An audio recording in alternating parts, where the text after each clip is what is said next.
Saul, he tried to serve two masters. He believed he could.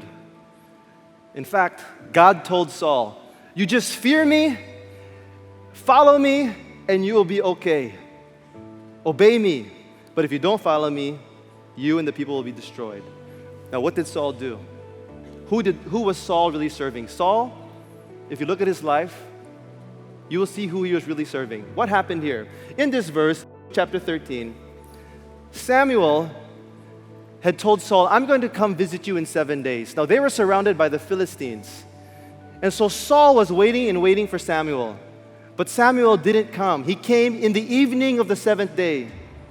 And so Saul went ahead and offered sacrifices to God, which he was not supposed to do.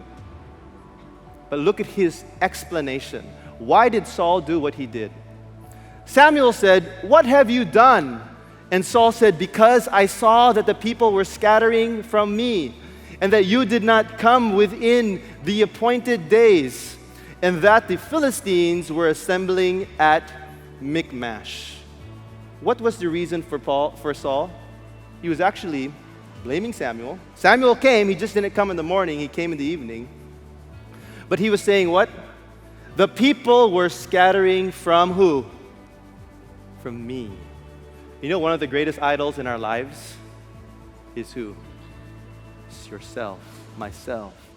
Who was Saul really serving? Himself. He was concerned that the people were leaving. So he said what he had to do. Samuel said, you know, because you have done this, the kingdom will be taken away from you. Saul didn't serve God. He was serving himself. What's the evidence? Look at another verse.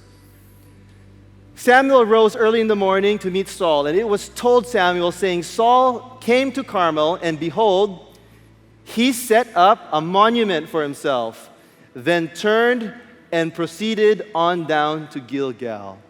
This is when God through Samuel told Saul, destroy the Amalekites. And Saul did not destroy the Amalekites. In fact, they won the battle. He built a monument to who? To himself. Who was his God? Himself. Honoring himself. And he didn't obey the command of God to destroy the Amalekites. Why? Look at the next verse. Saul said to Samuel, I have sinned. I have indeed transgressed the command of the Lord and your words, because I, feared the people and listened to their voice. Who was Saul's master? Himself. You know, when you and I go ahead of God, it reveals who our master is. Saul believed God was his master, but it wasn't. Himself was his master. And what happened to Saul? His kingdom was taken away from him, given to David, a man after God's own heart. That's an example of what will happen if you and I serve another master.